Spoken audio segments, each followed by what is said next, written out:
Assalamualaikum warahmatullahi wabarakatuh. Alhamdulillah min wa binastain ala umurnya wa din wassalatu wassalamu ala sofil anbiya mursalin wa ala sahbihi ajmain. Assalatu wassalamu alaika sayyidi ya Rasulullah uzbiyadi kulatilati aditi. Alhamdulillah nikmatil Islam iman wa kafa bima minima. Alhamdulillah kulihal alhamdulillah binimati tatimus solihat. Sob, ini di hadapan saya ini ada bapak-bapak, ada yang AKBP. Tapi alhamdulillah beliau mau pensiun, alhamdulillah dibebaskan ribanya kemarin. Nggak mau riba lagi gitu.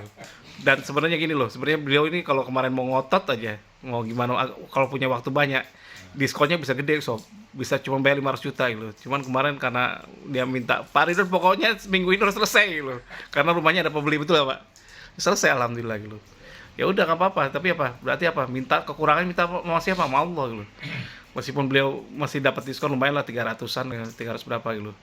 Oh, harusnya gimana gitu. Ya itulah riba gitu. Nah, sekarang dia datang ke tempat saya ini, beliau ini itu tadi seperti sahabat saya kemarin, sama sama persis Pak. Bisnis saya kalau beliau nih bisnis apa tadi? Bisnis apa Pak? Percetakan ya. Hutang ke bank, salah satu bank, segala macam pembiayaan, hutangnya 1 miliar segala macam-macam. Usahanya udah mulai seret, sudah bisa bayar, sekarang mau masuk posisi call 2 sama dengan sahabat saya di bank ABC ya. Salah satu, saya nggak ngomong banknya lah, ABC, saya takut salah gitu. Nah itu dia pengusaha handphone segala macam-macam. Sebenarnya gini loh, sebenarnya saya tuh senang sama dia, kenapa? Marketingnya dia bagus, terus orangnya hebat segala macam-macam, dan berkawan saya udah cukup lama gitu. Tapi ternyata apa? Tapi ternyata kadang-kadang orang harus gaya hidupnya harus dirubah dulu gitu. Nah contoh, dia ini belum mampunya beli rumah 300 juta, dia pengen rumah yang 1 miliar lebih gitu. Uangnya yang 200 juta 300 juta tadi dipakai untuk DP, sisanya pinjam 1 miliar ke bank gitu.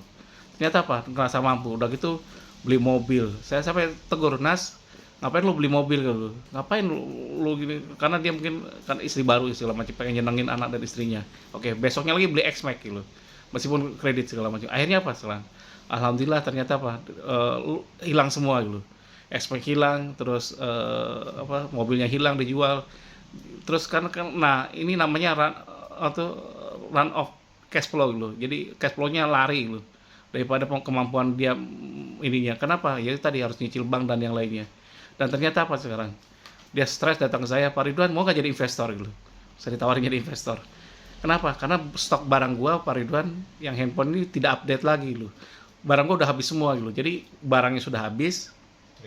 Terus kehidupannya, kehidupannya dia masih tinggi Pak. Terus bisnisnya lesu gitu. Nah apa sih dilakukan, kan pusing kan gitu. Saya ngomong terus terang, gua mau nggak terus terang sama lu tuh. Kalau gua tanam duit di lu segala macam-macam, saya tanya, meskipun lu ngejanjiin ngasih gua berapa juta, bakal rugi. Kenapa? Lu nggak berkah masalahnya, lu masih main dengan riba gitu. Mau nggak gua caranya gua kasih tahu caranya untuk menyelesaikan masalah ini? Gampang, dia bilang. Tobat riba dulu. Jadi intinya gini Pak.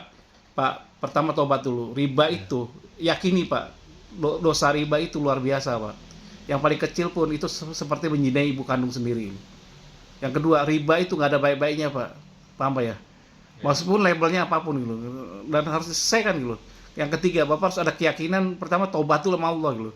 Ibarat tadi mobil tadi, Bapak naik mobil mewah gitu.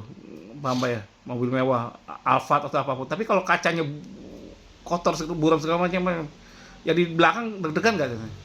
Penumpangnya deg-degan, supirnya deg-degan, semua deg-degan, betul apa nggak? Lebih kita pakai mobil murah tapi kacanya terang. Nah kaca itu ibaratkan dengan dosa riba kita gitu.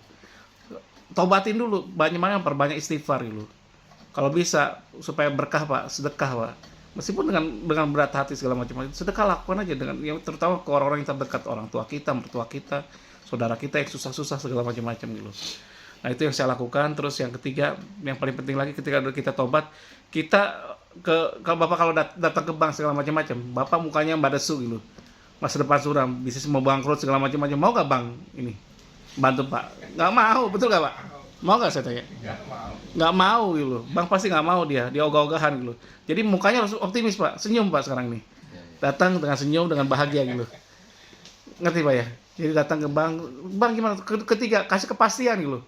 Pak, usaha saya masih jalan segala macam-macam. Kedua, saya siap kehilangan rumah saya. Nah, Bapak bicarakan dengan keluarga, dengan istri dan anak-anak dan keluarga segala macam-macam.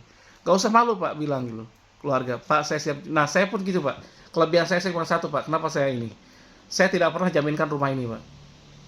Ya, Jadi saya ngikutin teman-teman saya di Cina, orang Chinese, pengusaha Chinese. ya, Jadi yang tidak boleh dijaminkan rumah, kalau kedua kantor gitu. Kenapa? Rumah itu kelahiran kita di situ gitu. Nanti kalau kita banyak orang ketika kehilangan rumah, saya tanya stres nggak? Saya tanya, stres Pak. ya, Orang datang ke rumah sini, bayangin Pak, Bapak stres nggak? Tiba-tiba didatangin orang bang, istri Pak, anak Pak ikut gundah nggak? Saya tanya ketika didatangin. ya, Hah? Pak, saya di sini, betul nggak? Apalagi ditempelin rumah ini masih dalam penguasaan bank gitu. Pusing nggak saya tanya? Malu nggak sama tetangga? Itu dipermalukan Pak. Kenapa? Ya itu dia. Dan itu kuncinya bank seperti itu. Akhirnya Pak, saya alhamdulillah karena saya ngikutin, saya tidak jaminkan rumah ini gitu. Jadi ketika orang bank datang sini, mau ngapain lu gitu? Pak Ridwan, kantor aja, lu janji dulu sama gua sama kantor gitu. Jadi saya tidak pernah mau terima gitu. Betul Pak. Jadi kan analisnya kan tenang-tenang aja gitu. ya, Selesaikan di kantor. Ini urusan apa? Yang jaminannya apa? Kantor. Ya udah kantor, di kantor. Ketemu. Ngapain lu kesini gitu? Tak gituin. Saya galak Pak orangnya. ya. Nah gitu. Ketika orang bank datang neror mertua saya segala macam-macam kan gitu Pak. Bank tuh kadang neror keluarga kita loh Pak. Ya, Akhirnya apa saya bilang? Kalau lu masih ngubungi dia tuh bilang, berarti dia bisa selesai nama dia, bukan nama gua gitu. Karena mertua saya kan orang mampu, diteror mertua saya gitu. Diteror Pak, pernah orang tua saya diteror. Pak gimana nih Pak Eko gimana nih? Mantu Pak utangnya gak bayar segala macam-macam seperti itu. Jadi intinya apa Pak? Tobat dulu, habis tobat Bapak yakin Bapak bisa melunasi. Ketiga Pak selesaikan riba-riba yang kartu kredit apa hilangin semua. Jangan main riba lagi. Keempat Bapak ngaku kalah segala macam-macam sama Allah. Karena harus bersyukur Pak, Bapak datang ke saya sekarang berarti Bapak nggak mampu, betul Pak nggak? Ngadep ke saya. Nah berarti apa? Sekarang ngadepnya dengan saya ngadep kepada Allah gitu. Ketika Bapak nggak bisa menyelesaikan secara duniawi, selesaikan dengan cara langitan Pak, dengan cara Allah gitu. Ibadah perkuat. Terus kedua Pak ya, ketika Pak apa ya, perbaiki, lakukan apapun yang baik Pak.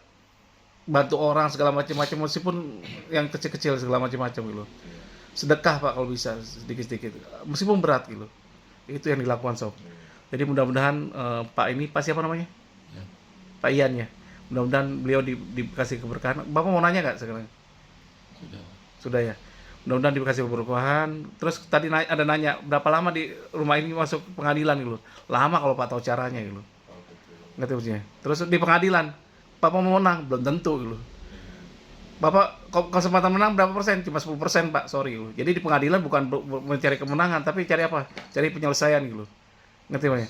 Makanya Bapak menyelesaikannya dengan cara apa? Dengan cara jadi pengacara di sendiri. Kalau pakai pengacara mungkin habis biaya. Di pengadilan negeri aja mungkin habis sekitar 50 jutaan Pak. 30 sampai 50 juta. Karena kan pengacara butuh biaya juga gitu. Belum pengadilan tinggi, belum ini ke MA, kasasi dan yang lainnya gitu. Jadi usahakan gitu sob ya. Mudah-mudahan ini jadi pembelajaran semua. Kalau salah saya banyak salahnya, kalau kurang banyak kurangnya. Wabillahi taufiq wal hidayah. Wassalamualaikum warahmatullahi wabarakatuh.